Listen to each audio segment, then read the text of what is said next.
ചായക്കാരനായ Narendra Modi Indian പ്രധാനമന്ത്രിയായി ഇരിക്കുമ്പോഴാണ് കോടീശ്വരനായ രാജീവ് ചന്ദ്രശേഖർ BJPയുടെ സംസ്ഥാന പ്രസിഡൻ്റായി മാറിയിരിക്കുന്നത്.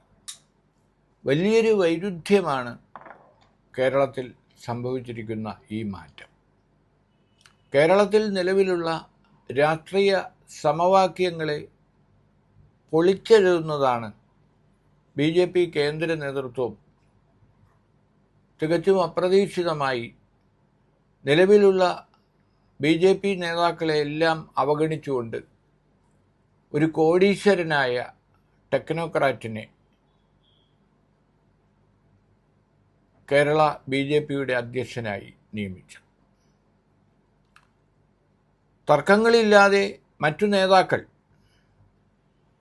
വി മുരളീധരനും കെ സുരേന്ദ്രനും ശോഭാ സുരേന്ദ്രനും PK കൃഷ്ണദാസും അടക്കമുള്ള നേതാക്കൾ ആരും അഭിപ്രായ വ്യത്യാസങ്ങളൊന്നും പരസ്യമായി ഉയർത്തിയിട്ടില്ല.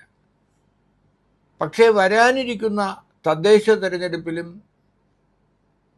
നിയമസഭാ തെരഞ്ഞെടുപ്പിലും ഈ മാറ്റം എങ്ങനെ പ്രതിഫലിക്കും എന്ന് രണ്ട് മുന്നണികളും ആശങ്കയിലാണ്. ശോഭാ സുരേന്ദ്രനാണ് BJPയുടെ പ്രസിഡൻ്റായി വന്നിരുന്നതെങ്കിൽ ഒരു കാരണവശാലും ഇടതുപക്ഷവുമായോ UDFുമായോ നീക്കുപോക്കുകളോ വോട്ട് കച്ചവടമോ നടക്കുമായിരുന്നില്ല. കാരണം ഇരു മുന്നണികളെയും നിശ്ചിതമായി വിമർശിക്കുന്ന ഒരു നേതാവാണ് ശോഭാ സുരേന്ദ്രൻ. എല്ലാ തെരഞ്ഞെടുപ്പിലും പാലക്കാടും ആലപ്പുഴയിലും ആറ്റിങ്ങലുമെല്ലാം ലക്ഷക്കണക്കിന് വോട്ടുകൾ നേടിക്കൊണ്ട് തൻ്റെ ജനസമ്മതി ഓരോ ഘട്ടത്തിലും തെളിയിച്ച നേതാവാണ്. അവർ വനിതയുമാണ്. അപ്പോൾ വനിതാ പ്രാതിനിധ്യത്തിൻ്റെ പേരിൽ ശോഭ പ്രസിഡൻ്റാകും എന്ന ധാരണയുണ്ടായിരുന്നു. MD രമേശ് ആയിരുന്നു പ്രസിഡൻ്റാകാൻ സാധ്യതയുള്ള മറ്റൊരു നേതാവ്. ഈ പറഞ്ഞ BJP നേതാക്കളെല്ലാം ജനങ്ങൾക്കിടയിൽ നിന്ന് വളർന്നു വന്നവരാണ്. പക്ഷേ രാജീവ് ചന്ദ്രശേഖർ കേരള രാഷ്ട്രീയത്തിൽ സജീവമായത് കഴിഞ്ഞ പാർലമെൻറ്റ് തെരഞ്ഞെടുപ്പിൽ മാത്രമാണ്. അദ്ദേഹം കർണാടകയിൽ നിന്ന് 3 വട്ടം രാജ്യസഭയിലേക്ക് എത്തിയെങ്കിലും കേരള രാഷ്ട്രീയത്തിൽ അദ്ദേഹം സജീവമായി ഇടപെട്ടിരുന്നില്ല. അപ്പോൾ കേരളത്തിലെ BJP പ്രവർത്തകർക്ക് തീർച്ചയായും രാജീവ് ചന്ദ്രശേഖറിനെ മനസ്സിലാക്കാനും അദ്ദേഹത്തെ പ്രസിഡൻ്റായി അംഗീകരിക്കാനും ഒരുപാട് സമയം വേണ്ടിവരും. തദ്ദേശ തിരഞ്ഞെടുപ്പ് കാലത്ത് എല്ലാവർക്കും താല്പര്യമുള്ള ഒരു തിരഞ്ഞെടുപ്പായതുകൊണ്ട് പ്രശ്നങ്ങളില്ലാതെ അത് മറികടക്കാം എന്നാണ് കരുതുന്നത്. ഇവിടെ കൂട്ടി വായിക്കേണ്ട ഒരു കാര്യം UDFിനെ സംബന്ധിച്ചും LDFിനെ സംബന്ധിച്ചും വളരെ നിർണായകമാണ് വരാനിരിക്കുന്ന തെരഞ്ഞെടുപ്പുകൾ. CPMനെ സംബന്ധിച്ചിടത്തോളം അവർക്ക് ഇന്ത്യയിൽ അവശേഷിക്കുന്ന ഏക സംസ്ഥാന ഭരണമാണ് കേരളത്തിലെ ഭരണം. 3-ാം ഊഴം കിട്ടിയില്ലെങ്കിൽ പിണറായി അല്ലെങ്കിൽ മറ്റൊരു CPM നേതാവ് കേരളത്തിൻ്റെ മുഖ്യമന്ത്രിയായി അവർക്ക് ഇടതുപക്ഷത്തിന് വീണ്ടും അധികാരം ലഭിച്ചില്ലെങ്കിൽ രാഷ്ട്രീയ പാർട്ടി എന്നുള്ള നിലയിലുള്ള അംഗീകാരം പോലും കമ്മ്യൂണിസ്റ്റ് പാർട്ടികൾക്ക് നഷ്ടപ്പെടും. കഴിഞ്ഞ തെരഞ്ഞെടുപ്പ് കാലത്ത് AK ബാലൻ പറഞ്ഞതുപോലെ അവർക്ക് പാർട്ടി ചിഹ്നം പോലും നഷ്ടപ്പെടുന്ന അവസ്ഥ വരും. അതുകൊണ്ട് നിലനിൽപ്പിൻ്റെ തെരഞ്ഞെടുപ്പാണ് ഇടതുപക്ഷം നേരിടുന്നത്. കോൺഗ്രസിനെ സംബന്ധിച്ചും സമാനമായ തെരഞ്ഞെടുപ്പാണ്. ഇനി വരാനിരിക്കുന്ന പാർലമെൻറ്റ് തെരഞ്ഞെടുപ്പ് അടക്കം അടുത്ത കാലത്തല്ലെങ്കിൽ പോലും കോൺഗ്രസ് മുക്ത ഭാരതം എന്ന BJPയുടെ മുദ്രാവാക്യം അവർക്ക് വിജയിപ്പിക്കണമെങ്കിൽ ഇടതുപക്ഷം ഒരിക്കൽ കൂടി വിജയിച്ചാലും ഇടതുപക്ഷത്തിന് മൂന്നാം ഊഴം കിട്ടിയാലും ബി ജെ പിക്ക് പരാതിയില്ല.